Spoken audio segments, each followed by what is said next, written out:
বিশ্ব মানব, তার জীবনীগুলা যদি আমরা পড়ি, তার জীবনী সম্পর্কে আলোচনা করতে গেলে আমি জমার সময় বলেছি দুইটা দিক রয়েছে, একটা হলো সূরত, একটা হলো সিরাত। সূরত হলো রাসূল সাল্লাল্লাহু আলাইহি সাল্লামের আকৃতি, গঠন, আর সিরাত হলো রাসূল সাল্লাল্লাহু আলাইহি সাল্লামের 63 বছর জীবনী। আজকে যে আলোচনা হবে সিরাতুন নবী সাল্লাল্লাহু আলাইহি সাল্লাম, অনেকে ভুল মনে করেন না যে মিলাদুন নবী সম্পর্কে আলোচনা হবে বা ঈদে মিলাদুন নবী। আসলে ঈদে মিলাদুন নবী বলতে কোনো কিছুই নাই। মিলাদুন নবী রয়েছে, রাসূল সাল্লাল্লাহু আলাইহি সাল্লামের জন্মকে বলে মিলাদুন নবী। মিলাদ শব্দের অর্থ কি? জন্ম। মিলাদ শব্দের অর্থ কি? জন্ম। তা রাসূল সাল্লাল্লাহু আলাইহি সাল্লামের জন্মকে কি বলে? মিলাদুন নবী সাল্লাল্লাহু আলাইহি সাল্লাম। আবার তারা ঈদ সামনে কি করলো? একটা ঈদ শব্দ ব্যবহার করলো। তো হাদিসের মধ্যে, কোরআনের মধ্যে, সব জায়গার মধ্যে কি আছে? দুইটা ঈদ, আমরা যেটা জানি দুইটা ঈদ, আর কোনো ঈদ নাই। আবার কিছু ব্যক্তিরা বলতেছে এটা হলো আয়াদ সাইয়্যিদুল আয়াদ, দুই ঈদের থেকে এটা উত্তম। নাউজুবিল্লাহ বলেন। কি বলতেছে? দুই ঈদের থেকে, মানে ঈদ তো তারা বলতেছে এখন শুধু ঈদের মধ্যে সীমাবদ্ধ না, বলতেছে দুই ঈদ থেকে এটা উত্তম, সাইয়্যিদুল আয়াদ বলতেছে তারা। চিন্তা করা যায় কি অবস্থার মধ্যে তারা পৌঁছেছে। আল্লাহ রাব্বুল আলামিন তাদেরকে হেদায়েত দান করুন। তো আমরা জানি ঈদ হইল কয়টা? দুইটা। হাদিসের মধ্যে এসেছে, রাসূল সাল্লাল্লাহু আলাইহি সাল্লাম অসংখ্য হাদিসের মধ্যে এসেছে যে ঈদ হলো দুইটা, ঈদুল আজহা, ঈদুল ফিতর, আর কোনো ঈদ নাই। তো রাসূল সাল্লাল্লাহু আলাইহি সাল্লামের যে তারা যেই দিনটাকে পালন করে, আমরা এই দিনে আমরা কি করতে পারি? আলোচনা করতে পারি, কিন্তু এরকম আমরা করতে পারি না যেটা রাসূল সাল্লাল্লাহু আলাইহি সাল্লামের সুন্নত বিরোধী, হাদিস বিরোধী, কোরআন বিরোধী, যেইগুলা সাহাবায়ে কেরামরা করে নাই। তারা যে আজকে যে কাজগুলো করতেছে, আমি সংক্ষেপে বলি। এরকমভাবে তারা তাজিয়া মিছিল বের করছে। কি মিছিল? তাজিয়া মিছিল। তাজিয়া মিছিল কেন বের করছে? রাসূল সাল্লাল্লাহু আলাইহি সাল্লামের জন্ম, এই জন্য আমরা মিছিল করতেছি। তো সাহাবায়ে কেরামরা কি মিছিল করেছিলেন? তারা কি আমাদের থেকে বেশি রাসূল সাল্লাল্লাহু আলাইহি সাল্লামকে মহব্বত করতো না? আমাদের থেকে বেশি মহব্বত করতো না? আমরা কি মহব্বত করি? আমরা রাসূল সাল্লাল্লাহু আলাইহি সাল্লামকে কতটুকু মহব্বত করি? সাহাবায়ে কেরাম সব থেকে বেশি মহব্বত করতো রাসূল সাল্লাল্লাহু আলাইহি সাল্লাম। আবু বকর সিদ্দিক রাদিয়াল্লাহু তাআলা আনহুকে যখন বলা হলো যে আপনি যুদ্ধের ময়দানে কিছু অংশগ্রহণ করেন, তার সমস্ত সম্পত্তি নিয়ে আসলো, ঘরের মধ্যে কিছুই রাখে নাই। তাকে যখন প্রশ্ন করা হলো যে ঘরের মধ্যে কী রেখে আসলো, আল্লাহ এবং তার রাসূল সাল্লাল্লাহু আলাইহি ওয়াসাল্লাম। এত বেশি মহব্বত করতো রাসূল সাল্লাল্লাহু আলাইহি ওয়াসাল্লামকে। তারা তো এরকমভাবে মিছিল বের করে নাই। এটা সূচনা হয়েছিল 604 হিজরি। কয় হিজরি? 604 হিজরি। রাসূল সাল্লাল্লাহু আলাইহি ওয়াসাল্লামের ওফাতের পরে 600 বছর পরে সূচনা হয়েছিল আবু সাঈদ নামক একজন ব্যক্তি, ইরাকের। যা যত কিছু বেদাত সৃষ্টি হয়েছে সব ইরাক থেকে, বেশিরভাগই ইরাক থেকে সৃষ্টি হয়েছে। শিয়া সম্প্রদায়, এই যে ঈদে মিলাদুন নবী, সব কিছু মওদুদি, যারা সাহাবায়ে কেরামদেরকে কি বলে? মিয়ার হক বলে না, সব সূচনা কোথা থেকে হয়েছে? ইরাক থেকে, ইন্ডিয়া থেকেও এসেছে। তো 600 বছর পরে এটা সূচনা হয়েছে। এটা কিভাবে তারা এটা কোরআন হাদিস থেকে তারা প্রমাণ দেয়, আমার এটা বোঝা আসে না।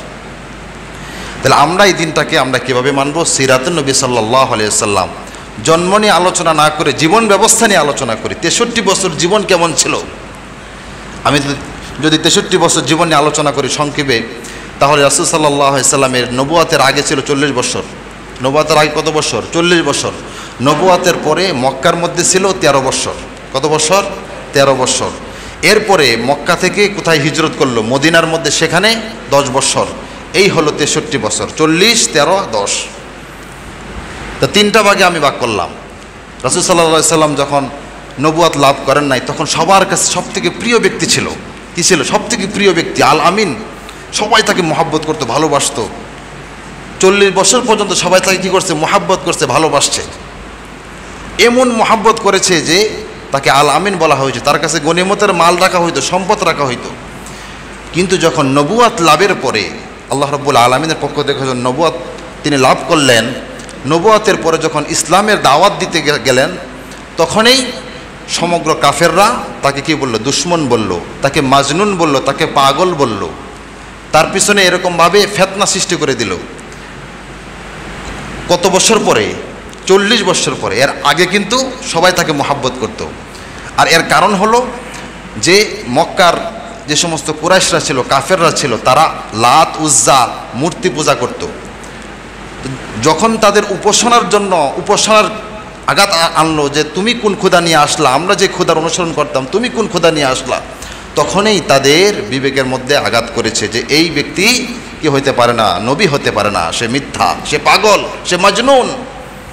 এরপরে অত্যাচার শুরু হলো। এই যে 13 বৎসর, এই 13 বৎসরের মধ্যে রাসূল সাল্লাল্লাহু আলাইহি ওয়াসাল্লামকে কি পরিমাণ অত্যাচার করা হয়েছে আমি সংক্ষেপে আলোচনা করব, একটু বোঝার চেষ্টা করেন মনোযোগ সহকারে। রাসূল সাল্লাল্লাহু আলাইহি ওয়াসাল্লামের 13 বৎসর জীবনের মধ্যে যে আলোচনা করা যায়, প্রথম 3 বৎসর তিনি এরকমভাবে গোপনভাবে কি করেছেন, দাওয়াত দিয়েছেন, গোপনীয়তাভাবে, সবার সামনাসামনি না, গোপনভাবে 3 বৎসর কি করছে, ইসলামের দাওয়াত দিয়েছেন। 3 বৎসর পরে উমর রাদিয়াল্লাহু তাআলা আনহু যখন কি হলো, ইসলাম ধর্ম গ্রহণ করলো, উমর রাদিয়াল্লাহু তাআলা আনহুর পরে উমর রাদিয়াল্লাহু তাআলা আনহু বলতেছে যে সবাইকে নিয়ে আমরা কি করব, নামাজ পড়ব। এখন আর গোপনে নামাজ পড়ার কি নাই, সুযোগ নাই। উমর ছিল শক্ত সাহাবী, উনি বলতেছে যে দেখি কোন বাপের বেটা আসে আমাকে আঘাত করার জন্য, আজকে সবার সামনে আমি নামাজ আদায় করব। ওই 3 বছর পরে উমর রাদিয়াল্লাহু তাআলা আনহুর মাধ্যমে কি হলো, সবার সামনে খুললাম খোলা ইসলামের দাওয়াত এবং তাবলীগ, তামাদ্দু, নামাজ, কিয়াম সব কিছু শুরু হলো। কত বছর পরে? নবুয়ত লাভের 3 বছর পরে। এরপরে এই যে 7 বছর, 3 বছর পরে 7 বছর, মোট কয় বছর, 10 বছর। এই 7 বছর রাসূল সাল্লাল্লাহু আলাইহি ওয়াসাল্লামকে কী পরিমাণ অত্যাচার করা হয়েছে, কী পরিমাণ নির্যাতন করা হয়েছে। অত্যাচার নির্যাতনের পরে আবু তালেব রাসূল সাল্লাল্লাহু আলাইহি ওয়াসাল্লামের চাচা এবং খাদিজা রাদিয়াল্লাহু তাআলা আনহার মৃত্যুর পরে রাসূল সাল্লাল্লাহু আলাইহি ওয়াসাল্লামের উপর যেই পরিমাণ নির্যাতন চলতেছিল তার থেকে নির্যাতন বাড়িয়ে দিয়েছে তারা। এক পর্যায়ে আল্লাহ রাব্বুল আলামিনের পক্ষ থেকে আদেশ আসলো যে আল্লাহ রসুল আপনি আর এখানে থাকার কোনো প্রয়োজন নেই, আপনি মদিনার মধ্যে চলে যান। তা এই 13 বছর জীবনীটা যদি আমি আলোচনা করি তাহলে সর্বপ্রথম রাসূল সাল্লাল্লাহু আলাইহি ওয়াসাল্লামকে নির্যাতন করা হয়েছিল। কাকে নির্যাতন করা হয়েছিল? সর্বশ্রেষ্ঠ মানবকে। কাকে? সর্বশ্রেষ্ঠ মানবকে। কিভাবে নির্যাতন করছে তারা কিছু আমি সংক্ষেপে বলি। রাসূল সাল্লাল্লাহু আলাইহি ওয়াসাল্লাম যখন ইসলামের দাওয়াত দিতেছেন, সবার সামনে মসজিদে আসলেন নামাজ আদায় করতে, তখন একজন কাফেরদের যে সর্দার ছিল আবু জাহেল, যাকে আবুল হেকাম বলা হতো, কিন্তু পরবর্তীতে তার মূর্খতার কারণে তাকে আবু জাহেল নামকরণ করা হয়েছে। তাই আবু জাহেল একজন ব্যক্তিকে বলল, তার নাম হলো উকবা ইবনে আবু মুকিত। কি নাম? উকবা ইবনে আবু মুকিত। আমি যে নামগুলা বলবো তারা সবাই কাফের। আল্লাহ রাব্বুল আলামিন রাসূল সাল্লাল্লাহু আলাইহি ওয়াসাল্লামের সাথে বেয়াদবি করার কারণে তাদের পরিণাম ফল অনেক খারাপ হয়েছিল। উকবা ইবনে আবি মুকিত তাকে বলা হলো যে বাজারের মধ্যে থেকে যত পচা গলা, যত চামড়া, এরকমভাবে নাপাক নাজাসাত রয়েছে, মুহাম্মদ যখন নামাজ পড়বে তখন তার ঘাড়ের উপরে এগুলো চাপিয়ে দাও। নাউজুবিল্লাহ বলেন। এটা কিন্তু হাদিসের কথা। এছাড়া আরও অনেক নির্যাতন রয়েছে, এগুলা হাদিস দ্বারা প্রমাণিত নয়, জয়ীফ রয়েছে, দুর্বল রয়েছে, এই জন্য ওইগুলো আলোচনা করতেছি না। এই হাদিসটা স্পষ্ট, হাদিসে সহিহ। এখানে বলা হয়েছে রাসূল সাল্লাল্লাহু আলাইহি ওয়াসাল্লাম যখন সেজদার মধ্যে গেলেন, কোথায়? সেজদা। ওই অবস্থার মধ্যে পিঠ মোবারকে, এখানে পিঠ মোবারকে এরকমভাবে নাজাসাত, গলিজা, এরকম পশু পাখির যে ভুঁড়ি নাপাকি, সেটা রাসূল সাল্লাল্লাহু আলাইহি ওয়াসাল্লামের পিঠ মোবারকে এরকমভাবে দিয়ে তারা চলে গেল। আর ওই কাফেরের নাম হলো উতবা ইবনে আবি মুকিত। এরপরে যখন এই অবস্থা, তখন পুরা মসজিদের মধ্যে দুর্গন্ধ সৃষ্টি হলো। কি সৃষ্টি হলো? দুর্গন্ধ। বাচ্চারা গিয়ে রাসূল সাল্লাল্লাহু আলাইহি ওয়াসাল্লামের কন্যা ফাতেমা রাদিয়াল্লাহু তাআলা আনহাকে বলা হলো যে আপনার পিতাকে এরকমভাবে নির্যাতন চলতেছে। তখন তিনি দৌড়ে আসলেন। হাদিসের মধ্যে বলা হয়েছে তিনি দৌড়ে আসলেন। আমাকে বা আপনার যখন কোন পিতাকে এরকমভাবে অপমান করা হয় তখন সন্তান হোক, বিবি হোক, কি কেমনে আসে? দৌড়ায় আসে। দৌড়ায় আসে না? তো ওই ফাতেমা রাদিয়াল্লাহু তাআলা আনহা দৌড়ায় আসলেন পেরেশান হয়ে, আর কান্না করতেছেন, আর ওই শরীরের মধ্যে যে ভুঁড়িগুলা ফালানো হয়েছে এগুলা পরিষ্কার করতেছেন। হাদিসের মধ্যে স্পষ্ট কথা, কি পরিমাণ নির্যাতন করা হয়েছে চিন্তা করা যায়। এটা কিন্তু হাদিসটা কিন্তু সহিহ, আমি আগে বলা হাদিসটা কিন্তু সহিহ। ফাতেমা রাদিয়াল্লাহু তাআলা আনহা চোখের পানি ফেলে আল্লাহ রাব্বুল আলামিনের কাছে কান্না করেছেন যে আপনাকে এরকমভাবে ইসলামের দাওয়াত দেওয়ার কারণে এরকমভাবে নির্যাতন করা হইতেছে। এরপর রাসূল সাল্লাল্লাহু আলাইহি সাল্লাম ধৈর্য ধারণ করেছেন। কি করেছেন? ধৈর্য ধারণ করেছেন। এটা একটা বর্ণনা পাওয়া যায়। আরেকটা বর্ণনা হলো রাসূল সাল্লাল্লাহু আলাইহি সাল্লাম মসজিদে যখন নামাজ পড়তেছেন তখন এই একই ব্যক্তি উতবা ইবনে আবি মুকিত দেখেন একটা মানুষকে অত্যাচার করা হইতেছে, কিন্তু ওই মানুষটার বিরুদ্ধে কথা বলার মতো কেউ নাই। কে কথা বলবে? কে কথা বলবে? যে কথা বলবে তাকে আবার নির্যাতন করা হবে, এরকম একটা অবস্থা ছিল। মানে স্বৈরাচার অবস্থা, ফেসিবাদী অবস্থা আর কি। যে কথা বলবে তাকে কি করা হবে? নির্যাতন করা হবে। তো ওই অবস্থার মধ্যে রাসূল সাল্লাল্লাহু আলাইহি ওয়াসাল্লাম যখন আবার নামাজ পড়তেছে, তখন ওই কাফের উতবা ইবনে আবি মুকৈত তার নির্মম পরিহাস হয়েছিল, তার নির্মম অবস্থা হয়েছিল। তার নসিবে ঈমান নসিব হয় নাই ওই কাফের। সে এসে রাসূল সাল্লাল্লাহু আলাইহি ওয়াসাল্লামের গলার মধ্যে কাপড় পিছিয়ে টান দিল, দুই পাশে টান দেয়, গলার মধ্যে পিছিয়ে দুই পাশে যে টান দেয় এরকমভাবে টান দিল। এই হাদিসটাও স্পষ্ট হাদিস। এরকমভাবে তাকে টান দেওয়া হলো। রাসূল সাল্লাল্লাহু আলাইহি ওয়াসাল্লাম এরপরেও ধৈর্য ধারণ করেছেন। কি করেছেন? ধৈর্য ধারণ করেছেন। আরেকটা বর্ণনা পাওয়া যায়, সেটা হলো তায়েফের ময়দানে, যা আমরা অনেকেই শুনেছি, তায়েফের ইতিহাস তো আমরা অনেকেই শুনেছি। তায়েফের ময়দানে বাচ্চারা, ছোট ছোট শিশুরা, নাবালক বাচ্চাদেরকে লেলিয়ে দেওয়া হলো, তাকে এরকমভাবে কী করো? পাথর নিক্ষেপ করো, মুহাম্মদকে পাথর নিক্ষেপ করো, মুহাম্মদ পাগল, মুহাম্মদ মাজনুন। আজকে আমি তেলাওয়াত করলাম ওয়ালা বিকাউলি কাহিন কলিলাম মা তাশকুরুন। রাসূল সাল্লাল্লাহু আলাইহি ওয়াসাল্লামকে পাগল বলা হয়েছে, মাজনুন বলা হয়েছে। দেখেন, একজন ব্যক্তিকে সমাজের মধ্যে হেয় প্রতিপন্ন করার জন্য তাকে পাগল বানানো হয়েছে, মাজনুন বানানো হয়েছে। এরকম হয় না সমাজের মধ্যে? যে এই লোকটাকে কেউ পছন্দ করে না, তো তাকে যে যেভাবে পারতেছে অপমান করে, এটা বলে ওটা বলে, যখন যেটা মন চায় এটা বলে। এরকম হয় কি হয় না? রাসূল সাল্লাল্লাহু আলাইহি ওয়াসাল্লামের উপর এরকমভাবে 7 বছর পর্যন্ত নির্যাতন চলতেছিল। বলা হয়েছে 10 বছরের পরে আরও কঠিন নির্যাতন হয়েছে। এরপরে আসেন রাসূল সাল্লাল্লাহু আলাইহি ওয়াসাল্লামকে এভাবে নির্যাতন করলো। এরপরে নির্যাতন করা হয়েছে সাহাবায়ে কেরামদেরকে, যারা তাদের সাথে ছিল। বেলাল রাদিয়াল্লাহু তাআলা আনহু, আবু বকর সিদ্দিক রাদিয়াল্লাহু তাআলা আনহু, উমর রাদিয়াল্লাহু তাআলা আনহু, সবাইকে নির্যাতন করা হয়েছে। কারণ তারা ছিল তখন ওই অবস্থা, তারা ছিল কুরাইশ সর্দার ছিল তারা, তাদের উপরে কেউ কথা বলতে পারতো না। তো ওই অবস্থার মধ্যে হযরত বেলাল রাদিয়াল্লাহু তাআলা ইতিহাস যদি আপনারা পড়েন, বেলাল হাফসি রাদিয়াল্লাহু তাআলা কালো ব্যক্তি ছিল, হাফসি গোলাম ছিল। তাকে এরকমভাবে উত্তপ্ত বালুর মধ্যে রেখে তাকে এরকমভাবে নির্যাতন করা হয়েছে যে মুহাম্মদের কাছে যাও, মুহাম্মদের কাছে যাও, তুমি মুহাম্মদের কাছে গিয়ে বসে থাকো। এরকমভাবে তাকে কি করা? নির্যাতন করা হয়েছে। এরকম আবু বকর সিদ্দিক রাদিয়াল্লাহু তাআলা আনহু, হযরত ওমর রাদিয়াল্লাহু তাআলা আনহু, সবাইকে নির্যাতন করা হয়েছে। আরও অনেক সাহাবী রয়েছে। এরকমভাবে রাসূল সাল্লাল্লাহু আলাইহি ওয়াসাল্লামের সাথে যারা ছিল সবাইকে কি করা হয়েছে? নির্যাতন করা হয়েছে। এরপরেও রাসূল সাল্লাল্লাহু আলাইহি ওয়াসাল্লাম ইসলামের দাওয়াত থেকে এক বিন্দু পিছু হাঁটেননি। কি করেন না? এক বিন্দু পিছু হাঁটেননি। এরপরে দেখেন, এভাবে যখন তারা পারল না, তখন তারা আন্তর্জাতিকভাবে রাসূল সাল্লাল্লাহু আলাইহি ওয়াসাল্লামকে বিপদগামী করার চেষ্টা করলো। আন্তর্জাতিকভাবে কিভাবে? মক্কার মধ্যে কাফেররা যতই এরকমভাবে রাসূল সাল্লাল্লাহু আলাইহি ওয়াসাল্লামের এরকমভাবে অত্যাচার করত, কিন্তু তারা আল্লাহকে মানত। তারা কি করত? আল্লাহকে মানত। তো মক্কার মধ্যে যখন হজ করতে আসতো বিভিন্ন জায়গা থেকে অনেক ব্যক্তিরা, বিদেশ থেকে বিদেশিরা আন্তর্জাতিকভাবে তারা আসতো হজ করার জন্য, তো সবাইকে বলতো যে রাসূল সাল্লাল্লাহু আলাইহি ওয়াসাল্লামের জবানের মধ্যে জাদু রয়েছে। জবানের মধ্যে কি রয়েছে? জাদু রয়েছে। সে যখন কথা বলে মনটা কি গলে যায়। এই কথা কে বলেছেন? উতবা ইবনে আবু মুগীরা, তিনি একজন কাফের। রাসূল সাল্লাল্লাহু আলাইহি ওয়াসাল্লাম যখন কোরআন তেলাওয়াত করতো, তখন তারা চুপে চুপে শুনতো, গোপনে গোপনে শুনতো, কোরআন তেলাওয়াত শুনতো। একজন কোরআন তেলাওয়াত শুনতো, কাফের, তুমি এখানে কি করো? তো আমি আসলাম। তো আরেকজন শুনতো। এরকমভাবে সবাই এসে কি করতো, কিন্তু কেউ কাউকে বলতো না যে আমি গিয়েছিলাম তেলাওয়াত শুনতে। রাসূল সাল্লাল্লাহু আলাইহি ওয়াসাল্লামের তেলাওয়াত এত মধু ছিল, এটাও কিন্তু হাদিস দ্বারা বর্ণিত। রাসূল সাল্লাল্লাহু আলাইহি ওয়াসাল্লামের কথার মধ্যে মিষ্টতা ছিল।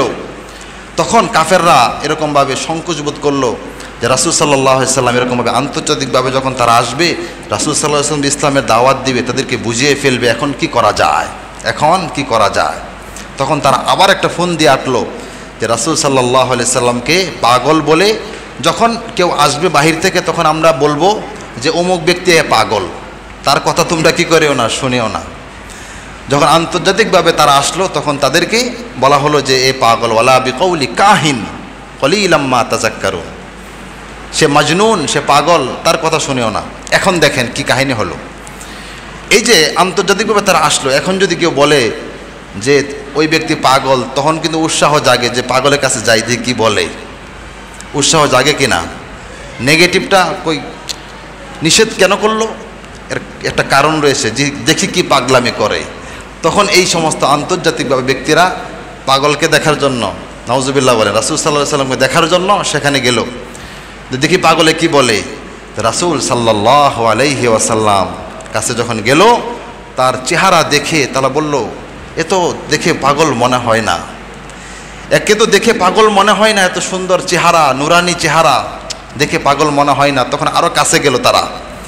কাছে যাওয়ার পরে রাসূল সাল্লাল্লাহু আলাইহি ওয়াসাল্লাম এরকমভাবে হাদিসের মধ্যে এসেছে, তিনি বললেন, নাহমাদুহু ওয়া নুসাল্লি আলা রাসূলিহিল কারীম। আমরা যে খুতবাটা পড়ি, এই খুতবাটা তিনি পাঠ করলেন, নাহমাদুহু ওয়া নুসাল্লি আলা রাসূলিহিল কারীম, আম্মা বা'দ, ফাউযু বিল্লাহি মিনাশ শাইতানির রাজীম, বিসমিল্লাহির রহমানির রহিম, হামিম ওয়াল কিতাবিল ওয়াল কুরআনিল কারীম, ইন্না নাহনু নাযালনা। সূরা সফফাতের আয়াতগুলো তেলাওয়াত করলো।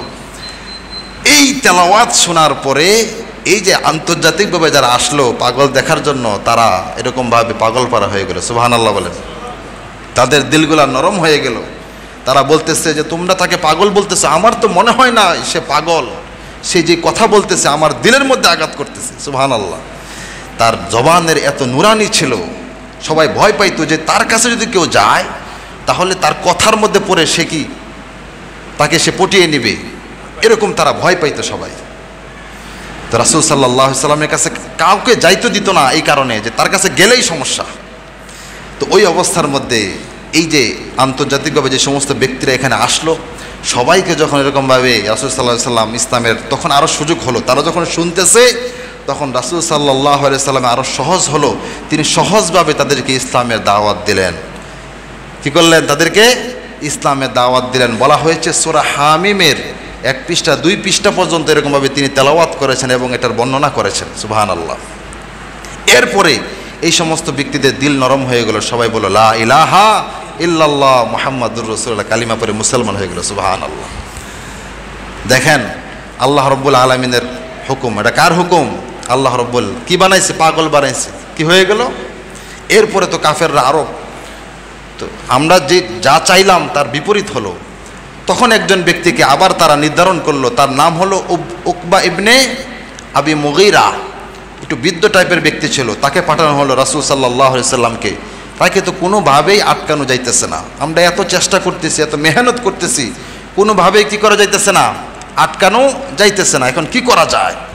তখন ওই মুরব্বী ব্যক্তিকে পাঠানো হলো, হে মুহাম্মদ, তুমি কি চাও? তোমার কি উদ্দেশ্য বলো? তুমি কি রাজত্ব চাও?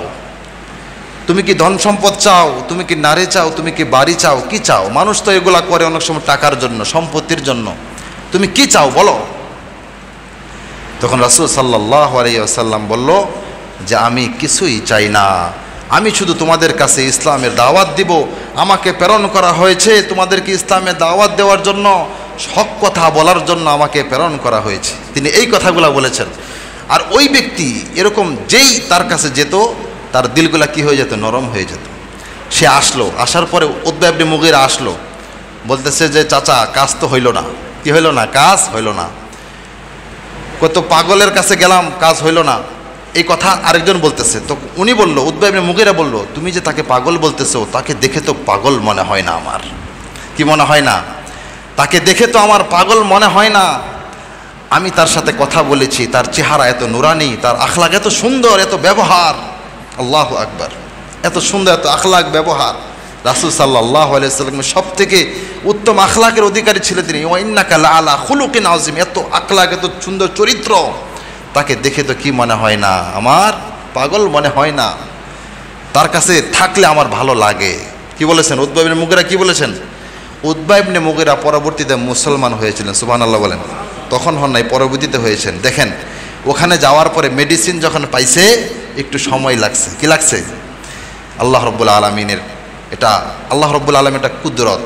যে ব্যক্তি রাসূল সাল্লাল্লাহু আলাইহি ওয়াসাল্লামের কাছে যাইতো, তার দিলটা নরম হয়ে যাইতো। এখন বলবেন সাহাবায়ে কেরাম কেন রাসূল সাল্লাল্লাহু আলাইহি ওয়াসাল্লামের দরবারে সদা সর্বদা পড়ে থাকতো?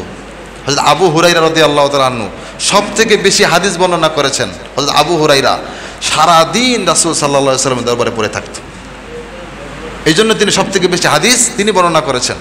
তো এত ভালো লাগতো রাসূল সাল্লাল্লাহু আলাইহি ওয়াসাল্লাম, এত মুহাব্বত করতো। আল্লাহ রাব্বুল আলামিন এরকমভাবে যখন তাকে তায়েফের ময়দানে এরকমভাবে তাকে পাথর মারা হয়েছিল, রাসূল সাল্লাল্লাহু আলাইহি ওয়াসাল্লামকে পাহাড় বলতেছিল যে আপনি শুধু বলেন তায়েফবাসীকে ধ্বংস করে দিব, রাসূল সাল্লাল্লাহু আলাইহি ওয়াসাল্লাম তখনও বলেছিলেন যে না, ধ্বংস করিও না, তাদের সন্তান যদি কেউ মুসলমান হয় ইসলামের অনেক বড় দাওয়াত হয়ে যাবে। সুবহানাল্লাহ, ইসলাম অনেক উপকার হয়ে যাবে যদি কেউ মুসলমান হয়। দেখেন, এত নির্যাতনের পরে তিনি কেন মহামানব এটা বোঝার চেষ্টা করেন। তিনি মহামানব কেন, তাকে মহামানব কেন বলা হয়? এই কারণে তিনি মহামানব যে তার ধৈর্য ক্ষমতা ছিল প্রখর।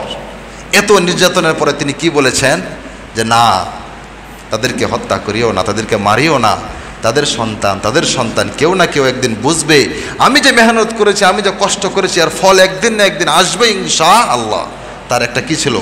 আশা ছিল। এরপরে রাসূল সাল্লাল্লাহু আলাইহি সাল্লামকে যখন এরকমভাবে নির্যাতন চলতেছে, এক পর্যায়ে আল্লাহ রাব্বুল আলামিনের পক্ষ থেকে আদেশ আসলো যে আল্লাহর রাসূল আপনি হিজরত করেন। আপনি কী করেন? হিজরত করেন। তখন রাসূল সাল্লাল্লাহু আলাইহি সাল্লাম এই মক্কার 13 বছর জীবনী তার এখানেই শেষ হয়। মক্কার 13 বছর জীবনী এখানেই শেষ হয়। রাসূল সাল্লাল্লাহু আলাইহি সাল্লাম হিজরত করে কোথায় চলে যান? মদিনার দিকে। মদিনার দিকে যাওয়ার সময় তিনি বারবার পিছনের দিকে তাকান। আমার মক্কা, আমার মাতৃভূমির মায়া আসলে অনেক কঠিন। যারা বিদেশে যায়, প্রবাসে, তাদেরকে জিজ্ঞাসা করবেন মাতৃভূমির মায়াটা কত কঠিন।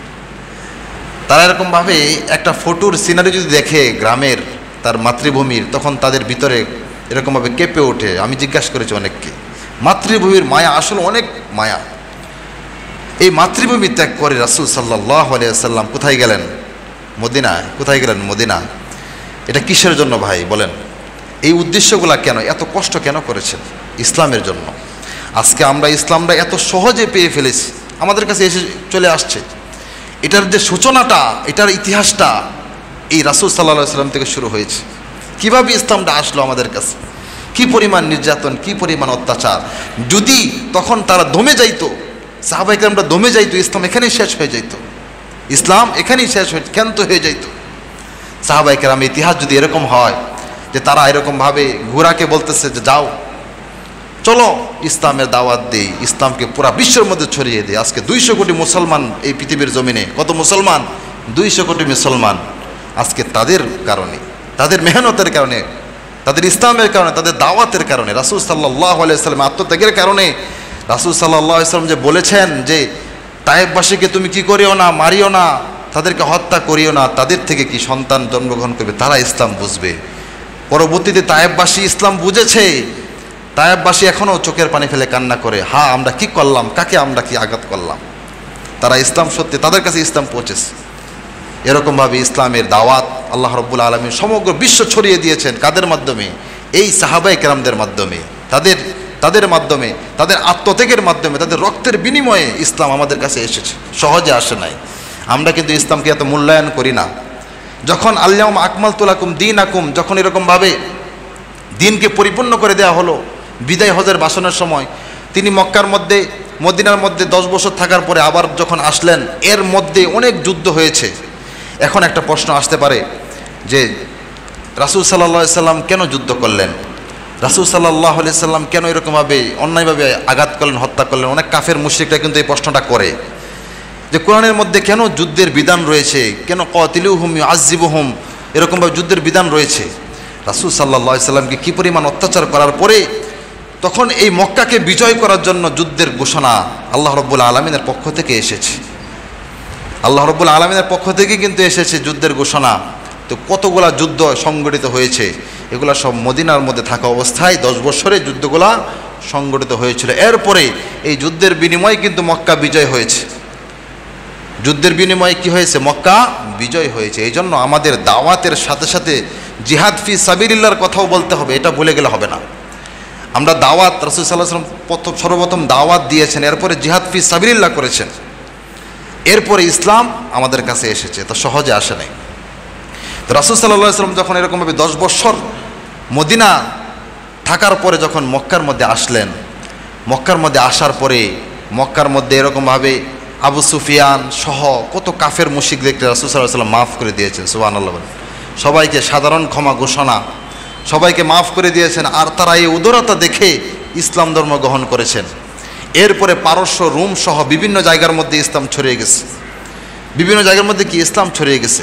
তো রাসূল সাল্লাল্লাহু আলাইহি ওয়াসাল্লাম যখন এরকমভাবে ইসলাম দাওয়াত যখন শেষ হয়ে গেল, বিদায় হজের ভাষণের সময় রাসূল সাল্লাল্লাহু আলাইহি ওয়াসাল্লাম বলতেছে, আল-ইয়াউমা আকমালতু লাকুম দীনাকুম ওয়া আতমামতু আলাইকুম নিআমাতি, দিন পরিপূর্ণ হয়ে গেছে, এখন আমার যাওয়ার সময় হয়ে গেছে। তিনি চোখের পানি ফেলে কান্না করে দিয়েছেন। দিন কি হয়ে গেছে? পরিপূর্ণ হয়ে গেছে।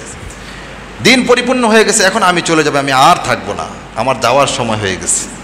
তখন তিনি বিদায় হজের ভাষণের সময় সমগ্র সাহাবীদেরকে ডেকে বললেন যে আমি 63 বছর জীবনী ইসলামের দাওয়াত সবার কাছে পৌঁছে দিতে পেরেছি। সবাই হাত উঠে বলল, হ্যাঁ হ্যাঁ ইয়া রাসূল, আপনি আমাদের কাছে সঠিকভাবে ইসলামের দাওয়াত পৌঁছে দিয়েছেন, আলহামদুলিল্লাহ, আলহামদুলিল্লাহ পৌঁছে দিয়েছেন। তখন তিনিও বলেছেন আলহামদুলিল্লাহ। এরপরে রাসূল সাল্লাল্লাহু আলাইহি ওয়াসাল্লাম ওয়াফাত হয়। তো আমি যেই কথাটা বলতেছি, আল-ইয়াউমা আকমালতু লাকুম, দিন কিন্তু পরিপূর্ণ, দিনের মধ্যে কি নাই? এখন এই পরিপূর্ণ দিনের মধ্যে যদি কোনো ব্যক্তি কি করে, অতিরিক্ত কোনো কিছু করার চেষ্টা করে, সেটা হবে বেদাত। অতিরিক্ত যদি কোনো কিছু করার চেষ্টা করে হাদিস থেকে, কোরআন থেকে, তাহলে এটা কি হবে? বেদাত হবে। আর আমরা বেদাতকে কি করবো না? প্রশ্রয় দেব না। রাসূল সাল্লাল্লাহু আলাইহি ওয়াসাল্লাম বলেছেন, শেষ জমানার মধ্যে মানুষ অনেক ইখতিলাফের মধ্যে পড়ে যাবে। কিসের মধ্যে পড়ে যাবে? ইখতিলাফের মধ্যে পড়ে যাবে, যে কোনটা সঠিক। যে অনেক হুজুররা, আপনারা অনেক সময় আমাকে বলেন যে হুজুর অমুক হুজুর এটা বলেছে, অমুক হুজুর এটা বলেছে। আরে বাবা, ইখতিলাফ তো থাকবেই, ইখতিলাফ তো আগেও ছিল। ইখতিলাফ যদি না থাকতো তাহলে 4 ইমাম কিভাবে হলো? ইমাম শাফি, ইমাম মালিক, ইমাম হাম্বলি, আগে তো 13 ইমাম ছিল। 13 ইমামের মধ্যে ইখতিলাফ হতে হতে 4 ইমাম বর্তমানে আছে। আমরা যারা এরকমভাবে ইফতা পড়েছি, ইফতার মধ্যে রয়েছে 13টা ইমাম ছিল, বহুত ইমাম, ইমাম সিবাই, ইমাম এরকমভাবে আখলাসি, বহুত ইমাম ছিল। তো তাদের মধ্যে ইখতিলাফ হতে হতে ইখতিলাফগুলো কেন হয়? আমি একটু বোঝানোর চেষ্টা করি কেন ইখতিলাফগুলো হয়। ইখতিলাফগুলো হয় এই যে আমি এখানে কথা বলতেছি, রাসূল সাল্লাল্লাহু আলাইহি ওয়াসাল্লাম এরকমভাবে কথা বলেছেন। তো আমার আলোচনাটা একজন এক একভাবে নিয়েছে। এখন যদি কেউ বর্ণনা করে, সবাই কিন্তু একভাবে বর্ণনা করতে পারবে না, ভিন্নভাবে বর্ণনা করতে হবে। কী করতে হবে? ভিন্নভাবে বর্ণনা করতে হবে। যখন ভিন্নভাবে বর্ণনা করবে তখনই কিন্তু ইখতিলাফ হবে। সে বলবে আমার মতটা সহি, সে বলবে আমার মতটা সহি। এই যে যখন ভিন্নভাবে এই জিনিসগুলা কী করবে? বর্ণনা করবে, তখনই কি শুরু হবে? ইখতিলাফ হবে। এইভাবেই তো ইখতিলাফগুলো হয়েছে। তো ইখতিলাফ থাকবেই, কিন্তু আমাকে সঠিকটা মানতে হবে, সঠিকটা বুঝতে হবে, বোঝার চেষ্টা করতে হবে। যে 2 হুজুরের কিলাকিলি, 2 হুজুরের এরকম ইখতিলাফ, আমি এখন কোথায় যাব? নামাজই পড়বো না। এটা করলে হবে না। এটা আপনি দুনিয়ার মধ্যে আপনি উত্তর দিতে পারবেন, কিন্তু আল্লাহর কাছে কি উত্তর দিবেন? আল্লাহ রাব্বুল আলামিনের কাছে কি উত্তর চলবে? যে 2 হুজুররা কি করেছেন? ইখতিলাফ করেছেন, এই জন্য আমি কি করি নাই? ইবাদত করি নাই, বন্দেগী করি নাই। এটা কিন্তু ওই জায়গায় চলবে না। আল্লাহ রাব্বুল আলামিন বলবে, তোমাকে আমি কি করেছি? জ্ঞান দিয়েছি। লাহুম কুলুবুল লা ইয়াফকাহুনা বিহা ওয়া লাহুম আয়ুনুন লা ইবসিরুনা বিহা ওয়া লাহুম আযানুন লা ইয়াসমাউনা বিহা উলাইকা কাল আনআম। তোমাকে আমি যথেষ্ট পরিমাণ জ্ঞান দিয়েছি, তুমি সমাজের মধ্যে সব কিছু করতে পারছো, কিন্তু এটা বুঝলা না। তোমাকে যদি কামাই করার কথা বলা হয়, কাজের কথা বলা হয়, তুমি 100 ওইটার মধ্যে তোমার বিন্দু পরিমাণ ত্রুটি থাকে না। কিন্তু দিন বোঝা, দিন মানার মধ্যে কেন ত্রুটি আসে? নিশ্চয় এর মধ্যে অবহেলা রয়েছে, অলসতা রয়েছে, গাফেলাতি রয়েছে, এই জন্য তো আসে। এই জন্য দিনের মধ্যে কি করা যাবে না? অলসতা করা যাবে না।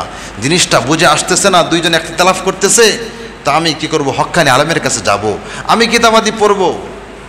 বিভিন্ন সমস্ত কিতাবের বাংলা রয়েছে, কিতাবাদি পড়ে বোঝার চেষ্টা করব যে কোনটা সঠিক, কোনটা মানতে হবে আমাকে। এর মানে এই না যে আমি কোনোটাই মানব না, ইখতিলাফের কারণে আমি কি করব না? কোনোটাই মানব না। এটা এই উত্তর দিলে হবে না, ইখতিলাফ অবশ্যই থাকবে। এই জন্য আমরা এই যে সমাজের মধ্যে যে একটা অবস্থা চলতেছে, ঈদে মিলাদুন্নবী নিয়ে যে একটা ইখতিলাফ চলতেছে, আমি খুতবা শুরুতেও বলেছি যে এগুলা স্পষ্ট বেদাত, এগুলা কোথায় পাওয়া যায় না। রাসূল সাল্লাল্লাহু আলাইহি সাল্লামের হাদিসের মধ্যে নাই, কোরআনের মধ্যে নাই। 600 বছরের উৎপত্তি হয়েছে, এটা এখানেই তো বুঝে আসে যে সাহাবায়ে কেরাম রাসূল সাল্লাল্লাহু আলাইহি সাল্লামকে এত মহব্বত করতো, এত ভালোবাসতো, তারা এটা পালন করে নাই। তো তারা এই রবিউল আউয়াল মাসে কি কি আমল করেছে তারা, আমি 4টা আমল বিশ্লেষণ করে বের করেছি। 4টা আমল রাসূল সাল্লাল্লাহু আলাইহি সাল্লাম এই সিরাত সম্পর্কে 4টা আমল সাহাবায়ে কেরামরা বেশি বেশি করতো। তার মধ্যে একটা আমল হলো রাসূল সাল্লাল্লাহু আলাইহি সাল্লাম এই রবিউল আউয়াল মাসে কি করতেন? রোজা রাখতেন, সোমবার। আর সেই রোজা রাখার জন্য 4টা কারণ তিনি উল্লেখ করেছেন। তার মধ্যে 1 নম্বর কারণ হলো তিনি বলেছেন যে সোমবারে আমি কি করেছি, জন্মগ্রহণ করেছি, এই জন্য আমি কি করব, সোমবারে রোজা রাখবো। 2 নম্বর যে কারণটা উল্লেখ করেছেন যে সোমবার এবং বৃহস্পতিবার আল্লাহ রাব্বুল আলামিনের কাছে এরকমভাবে আমল যায়, আমলের হিসাব নেওয়া হয়, তো রোজা অবস্থায় যদি আমার আমলের হিসাব নেওয়া হয় তাহলে সেটা আরও উত্তম হবে। এই জন্য তিনি কি করেছেন, রোজা রেখেছেন। আরেকটা কথা উল্লেখ করেছেন যে আমার উপর এই দিনে কি ওহী নাজিল হয়েছিল। ওহী যে নাজিল হয়েছিল রাসূল সাল্লাল্লাহু আলাইহি সাল্লামকে, সেটা কি ছিল, সোমবারে ছিল। কোরআন নাজিল হয়েছিল প্রথম, এটাও কি ছিল, সোমবারে ছিল। এই কয়েকটা কারণে রাসূল সাল্লাল্লাহু আলাইহি সাল্লাম কি বলেছেন যে আমি সোমবারে কি করি, রোজা রাখি। এই জন্য সাহাবায়ে কেরাম কি করতেন, সবাই সোমবারে কি করতেন, রোজা রাখতেন। এই একটা আমল রোজা রাখতে পারি আমরা এই দিনে, বেশি বেশি কী করতে, রোজা রাখতে পারি। 2 নম্বর যে আমলটা আমরা করতে পারি সেটা হলো রাসূল সাল্লাল্লাহু আলাইহি সাল্লামের নামে বেশি বেশি দুরূদ পাঠ করতে পারি। কি পাঠ করতে পারি, বেশি বেশি দুরূদ পাঠ করতে পারি। দুরূদ যদি কোনো ব্যক্তি পাঠ করে, রাসূল সাল্লাল্লাহু আলাইহি সাল্লাম স্পষ্ট হাদিস, সহিহ হাদিস, আমি আলোচনার ক্ষেত্রে অনেক সময় সহিহ হাদিসগুলো বলার চেষ্টা করি। সহিহ হাদিস রয়েছে, সেখানে রাসূল সাল্লাল্লাহু আলাইহি সাল্লাম এরকম বলতেছে, কোনো ব্যক্তি যদি আমার নামে দুরূদ পাঠ করে তার উপর 10টা নেকি লেখা হবে, সুবহানাল্লাহ, 10টা গুনাহ মাফ হবে, 10টা আলা মর্যাদা বৃদ্ধি করে দেওয়া হবে, সুবহানাল্লাহ। 3টা উপকার হবে, 10টা নেকি লেখা হবে, 10টা গুনাহ মাফ হবে, 10টা আলা মর্যাদা তাকে কি করা হবে, বৃদ্ধি করা হবে। আবার এই দুরূদগুলা আমার কাছে যাবে আর আমি দেখব কোন ব্যক্তি এরকমভাবে আমার নামে দুরূদ পাঠ করেছে, সুবহানাল্লাহ। আর সবথেকে ছোট দুরূদ হলো সাল্লাল্লাহু আলাইহি ওয়াসাল্লাম, সাল্লাল্লাহু আলাইহি ওয়াসাল্লাম। মুসিবতের সময়, বিপদের সময় দুরূদ পাঠ করতে বলছে। মুসিবত, এরকম অবস্থা, পেরেশানি, তখন বেশি বেশি দুরূদ পাঠ করতে বলছি। এরপরে আমরা যে আমলটা বেশি বেশি করতে পারি সেটা হলো এই যে রাসূল সাল্লাল্লাহু আলাইহি ওয়াসাল্লামের সিরাত নিয়ে পড়াশোনা করা, রাসূল সাল্লাল্লাহু আলাইহি ওয়াসাল্লামের সিরাত নিয়ে আলোচনা করা, পড়াশোনা করা বেশি বেশি। একটা সিরাতের কিতাব কিনে নেবেন, কত কিতাবই তো কিনেন, সময় হলে রাসূল সাল্লাল্লাহু আলাইহি ওয়াসাল্লাম এই মাসেই রাসূল সাল্লাল্লাহু আলাইহি ওয়াসাল্লামের সিরাতগুলো পড়া। এই যে আমি যে কথাগুলো বললাম, আরও বহুত আলোচনা রয়েছে, জিহাদের ময়দানে কত ঘটনা, আল্লাহু আকবার, এরকম বহুত ইতিহাস রয়েছে রাসূল সাল্লাল্লাহু আলাইহি ওয়াসাল্লামের জীবনী। তো এই সিরাতগুলো পড়া বেশি বেশি, যত বেশি পড়বো ততই মুহাব্বত সৃষ্টি হবে। আমরা এই 3টা কাজ করতে পারি। আরেকটা হলো রাসূল সাল্লাল্লাহু আলাইহি ওয়াসাল্লামের যে সুন্নতগুলা, রাসূল সাল্লাল্লাহু আলাইহি ওয়াসাল্লামের যে সুন্নত, কিতাবুল্লাহ, এটা হলো আল্লাহ রাব্বুল আলামিনের কিতাব। আর হাদিস হলো রাসূল সাল্লাল্লাহু আলাইহি ওয়াসাল্লামের কথাকে কি বলে, হাদিস বলে। রাসূল সাল্লাল্লাহু আলাইহি ওয়াসাল্লামের কথাকে কি বলে, হাদিস বলে। আর এই হাদিসগুলাই সুন্নত, সুন্নত রাসূলুল্লাহ সাল্লাল্লাহু আলাইহি ওয়াসাল্লাম। এই হাদিসগুলো যদি আমরা মানতে পারি তাহলে রাসূল সাল্লাল্লাহু আলাইহি ওয়াসাল্লামের সুন্নত আমরা মানতে পারবো, বা কেমন জানি মানতে পারলাম। তো 4 নম্বর যে বিষয়টা সেটা হলো রাসূল সাল্লাল্লাহু আলাইহি ওয়াসাল্লামের সুন্নতগুলো আঁকড়ে ধরা শক্তভাবে। রাসূল সাল্লাল্লাহু আলাইহি ওয়াসাল্লাম বলেছেন যে আমার সুন্নতগুলা মারির দাঁত দিয়ে, যেই দাঁত দিয়ে কামড় দিলে কি হয় না, কোনো কিছু ছুটে যাওয়ার আশঙ্কা নাই, মারির দাঁত, মারির দাঁতের কথা এসেছে হাদিসের মধ্যে। মারির দাঁত দিয়ে শক্ত করে কামড়ে ধরো, যেন ছুটে না যায়, কি না যায়, ছুটে না যায়। তাহলে কিতাবুল্লাহ, আল্লাহ রাব্বুল আলামিনের কিতাব, এরপরে সুন্নাত রাসূলুল্লাহ সাল্লাল্লাহু আলাইহি ওয়াসাল্লাম। এই 4টা আমল আমরা করতে পারি ইনশাল্লাহ। করবো তো ইনশাল্লাহ, 4টা আমল করবো তো ইনশাল্লাহ। 1 নম্বর কি বলেছি যে রাসূল সাল্লাল্লাহু আলাইহি ওয়াসাল্লাম এই দিনে কী করতেন, রোজা রাখতেন। 2 নম্বর হলো বেশি বেশি দুরূদ ইব্রাহিম, এবং যত দুরূদ রয়েছে দুরূদগুলো বেশি বেশি পাঠ করব। 3 নম্বর রাসূল সাল্লাল্লাহু আলাইহি ওয়াসাল্লামের সিরাত, রাসূল সাল্লাল্লাহু আলাইহি ওয়াসাল্লামের সিরাত নিয়ে আমরা কি করব, আলোচনা করব, গবেষণা করব, পড়াশোনা করব, সময় হলে পড়াশোনা করব। 4 নম্বর রাসূল সাল্লাল্লাহু আলাইহি ওয়াসাল্লামের সুন্নতগুলা মারির দাঁত দিয়ে কি করব, আঁকড়ে ধরব। পারবো তো ইনশাল্লাহ। এটা হলো রাসূল সাল্লাল্লাহু আলাইহি ওয়াসাল্লামের 63 বছর জীবনের ইতিহাস। তিনি 63 বছর জীবনে এই কাজগুলা তিনি করেছেন, এই আমলগুলা তিনি করেছেন। তাহলে আমরা শরীয়তের মধ্যে বাড়াবাড়ি করব না, সারাসারি করব না। এই 4 কাজ ব্যতীত যে সমস্ত কাজ যারা করে তাদের জন্য আমরা দোয়া করব, আল্লাহ রাব্বুল আলামিন তাদেরকে হেদায়েত দান করুক, তাদেরকে দিনের অবস্থা বোঝার তৌফিক দান করুক, এবং তাদেরকে সহি সালামতে ঈমান অবস্থায় যেন তারা সঠিকটা বুঝে দিনের পথে আসতে পারে। আল্লাহ রাব্বুল আলামিন তাদেরকে তৌফিক দান করুন। অনেক আলোচনা করলাম, লম্বা আলোচনা হয়ে গেছে। আমরা যা বললাম, যা শুনলাম, সবার উপর এরকমভাবে আমল করার তৌফিক দান করুক।